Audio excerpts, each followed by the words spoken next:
स्वागत है आपका हमारे चैनल पे। तो आज के वीडियो में हम लोग जीएस का सिलेबस देखेंगे। जो भी विश्व 21-24 सेशन के पार्ट 3 के स्टूडेंट हैं, उनका स्ट्रीम चाहे कोई भी हो, आर्ट्स, साइंस, कॉमर्स, सभी के लिए जीएस एक ही जैसा होता है, कॉमन सिलेबस होता है। एग्ज़ाम अलग अलग लिया जाता है। तो सबसे पहले हम लोग क्या जान लें, जीएस में दो ग्रुप होते हैं, ग्रुप ए और ग्रुप बी। ग्रुप ए से और ग्रुप बी से 5-5 प्रश्न पूछे जाते हैं, कुल 10 प्रश्न। परंतु हम लोगों को क्या करना होता है, ग्रुप ए और ग्रुप बी किसी में से कम 2 प्रश्न, दोनों मतलब एक में से 3 प्रश्न का उत्तर दे सकते हैं, दूसरे में से 2। ये 2 प्रश्न का उत्तर दूसरे ग्रुप से देना ही होगा, चाहे आप ए ग्रुप से 3 प्रश्न का उत्तर दें या बी ग्रुप से 3 प्रश्न का उत्तर दें, यही शर्त होता है। ये मैंने लिख दिया है, मगर वो जिस तरह से मैं लिखता हूँ उस तरह से अगर पढ़ूँगा तो थोड़ा पता नहीं, मुझे लिखकर कुछ पढ़ना अजीब लगता है इसलिए मैं अच्छा वीडियो नहीं बना पाता। जब भी अभी कुछ ऐसे लिखूँगा, ये modern history of India from 1857 AD तो ये जो मैं करता हूँ इसमें मुझे बहुत प्रॉब्लम है। ऐसे अगर मुझे फ्री स्टाइल बात करना हो तो बहुत अच्छा से बात कर सकता हूँ। तो फ्री स्टाइल बात नहीं करते हम लोग, और शुरू करते हैं। सिलेबस क्या है, थोड़ा कुछ लोग, क्या ज़्यादातर लोग मेरा वीडियो तो देखते ही नहीं, पूरा छोड़ दो, 10 सेकंड भी नहीं देखते हैं। उनको एक चीज़ बता दूँ, जीएस को लेकर ज़्यादा सीरियस होने की ज़रूरत नहीं है। इसमें सिर्फ पास मार्क्स की ज़रूरत होती है। ये मार्क्स आपके मतलब जो आप किस डिवीज़न से पास करते हैं उसके लिए कोई महत्व नहीं रखता है, ये सिर्फ पास के लिए है।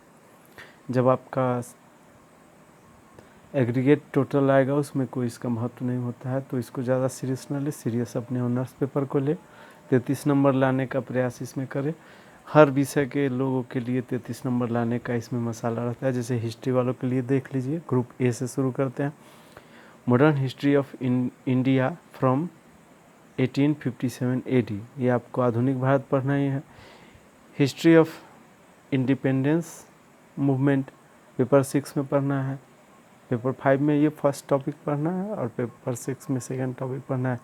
Nature and character of 19th century resurgence, growth of nationalism and attainment of independence, ये सब पेपर 6 में आप पढ़ लेंगे। करेंट इवेंट्स, ये चीज़, इसको समझने के लिए क्या है, national events and happenings in the states of India, इसके लिए थोड़ा सा पेपर या कोई समाचार चैनल अच्छा, जैसे आज तक है या वो NDTV, ये सब जो अच्छा है उनको देखिए, मगर उनका समाचार पर ध्यान दीजिए, राजनीति पर नहीं। जो वो बीजेपी, कांग्रेस, आम आदमी पार्टी, समाजवादी, RJD, JDU, ये सब नहीं करना। एलिमेंट्स ऑफ इंडियन कॉन्स्टिट्यूशन, ये तो आप लोग समझ गए होंगे। Elementary idea of physical, political and economical geography of India, ये मैं नहीं समझा हूँ इसलिए आप लोगों को नहीं समझा सकता। रिसोर्सेज ऑफ इंडियन इकोनॉमी, ये मूल रूप से भारत के भूगोल, ये तो आप लोग समझ ही गए होंगे। Elementary idea of Indian constitution, संविधान के मूल तत्व। Elementary idea of physical, political and economical geography of India, Bharat के मतलब भूगोल में आर्थिक, राजनीतिक और वो जो क्षेत्र होता है ना, कि जंगल किधर है, कितना मैदानी इलाका है, ये सब जो पढ़ा जाता है ना, वो भारत का वो भूगोल आपको पढ़ना होगा।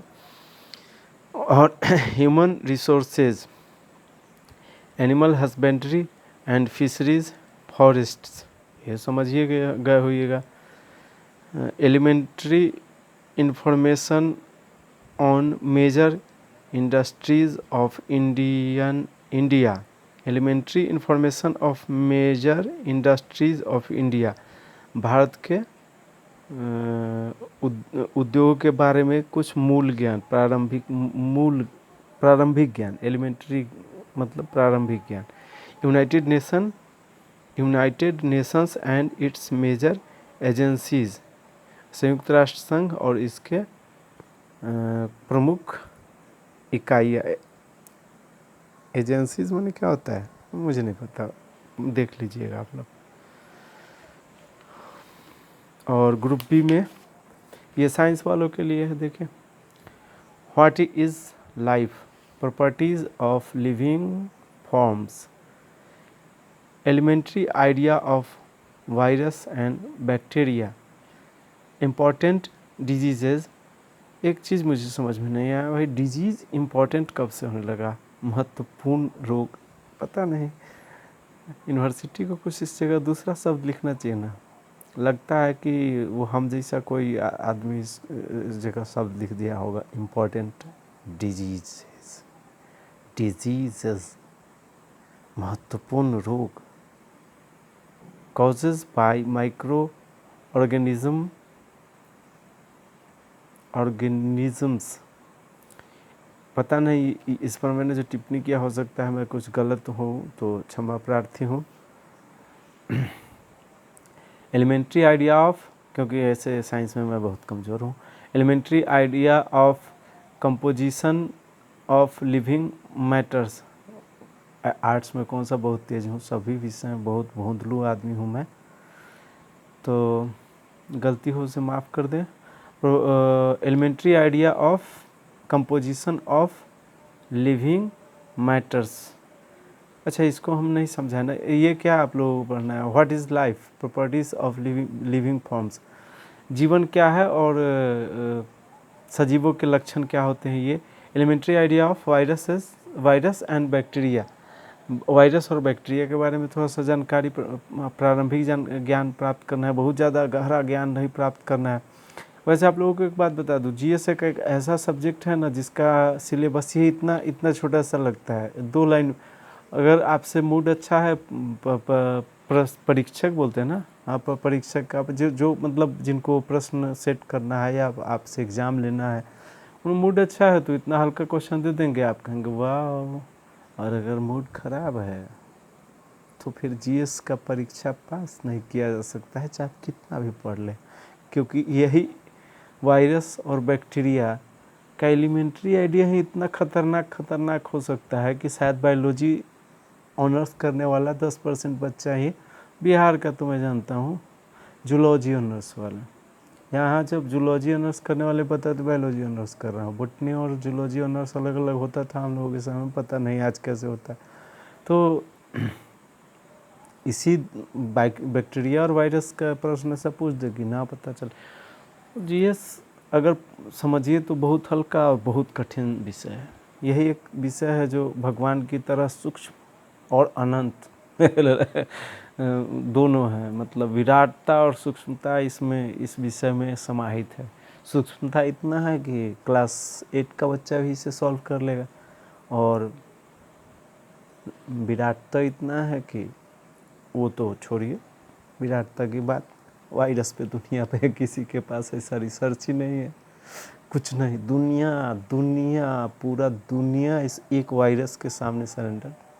कोविड-19 हम लोगों ने देखा। चलिए विषय से विषयांतर हो रहा है। तो इम्पोर्टेंट, हाँ, महत्वपूर्ण रोग, भाई ऐसे रोग से डरते हैं हम सब और महत्वपूर्ण रोग, ये मतलब यहाँ कहने का आशय क्या है कि कुछ जो ऐसे साधारण रोग होते हैं ना, जो जिनके बारे में ABCD सब आदमी को पता रहता है, सर्दी खांसी जुकाम, ये यो ABCD पता नहीं कौन कौन। बायोलॉजी से तो मुझे इससे डर लगता है बहुत ज़्यादा। Elementary idea of composition of living matters, प्रारंभिक ज्ञान, living matters, composition of living, इसका मैं नहीं समझ पा रहा हूँ कि ये क्या कहना चाह रहे हैं। अच्छा, living matters, elementary idea of composition of living matters, protein, carbohydrates, fat and minerals, इसके बारे में पढ़ना, प्रारंभिक ज्ञान आपको पढ़ना जानना है। Protein, carbohydrate, fat and minerals. Hereditary material, elementary idea of genetic engineering, ये हेरिडेटरी मटेरियल वंशानुगत गुण जो डीएनए और ये जीन डीएनए ये सब नहीं होता है, वो पढ़ना होगा। Elementary idea of genetic engineering, ये जेनेटिक इंजीनियरिंग का प्रारंभिक ज्ञान, जेनेटिक इंजीनियरिंग क्या होता है उसके बारे में थोड़ा सा प्रारंभिक जानकारी पढ़ना है। Elementary idea of environment and its conservation, pollutants, conservation मतलब मैं नहीं जानता, बाकी ये सब तो जानता हूँ। एंड इट्स कंजर्वेशंस, इन्वायरमेंट माने पर्यावरण होता है, एलिमेंट्री आइडिया ऑफ इन्वायरमेंट माने पर्यावरण, और कंजर्वेशंस पढ़ लीजिएगा उसके बारे में प्रारंभिक ज्ञान। Pollutants, air, water and soil, जल, वायु, वायु, जल और भूमि प्रदूषण, इसके बारे में पढ़ना है। एनर्जी, सोर्स एंड इम्पोर्टेंस, ऊर्जा के स्रोत और महत्व। फर्टिलाइजर्स, ऑर्गेनिक एंड इनऑर्गेनिक, जो किसान होगा वो थोड़ा पढ़ ले इसको अच्छा से, ऑर्गेनिक एंड इनऑर्गेनिक आता ही एक प्रश्न आता है। यूरिया का उपयोग बताएं, डायमोनियम सल्फेट का उपयोग बताएं, ये सब ऐसे प्रश्न आता है। Elementary idea of fermentation and preservation, preservation, fermentation माने किण्वन, प्रिजर्वेशन माने परिरक्षण होता है ना, वो जो जैसे कुरकुरे खाते हैं ना हम लोग, उसको उसमें सुरक्षित उसको रखने के लिए कौन सा रसायन वगैरह डाला जाता है उसके बारे में पढ़ना होगा थोड़ा सा, इसका एलिमेंट्री आइडिया लेना होगा। ये क्या है, preliminary idea about fundamental particles, ये मैं नहीं समझता भाई। एटॉमिक स्ट्रक्चर, एटॉमिक एनर्जी, आणविक संरचना और आणविक ऊर्जा, इसके बारे में पढ़ना होगा। Radiation and its different forms, radiation माने क्या होता है, विकिरण, और इसके प्रकार। Idea of transistors, elementary idea of artificial satellites and their utility. Radio और ये जो अभी हम लोग जो सैटेलाइट होता है ना, जिसके ज़रिए हम लोग अभी मोबाइल चला रहे हैं, पहले टेलीविज़न, रेडियो ये सब चलता था, उसके बारे में पढ़ना है।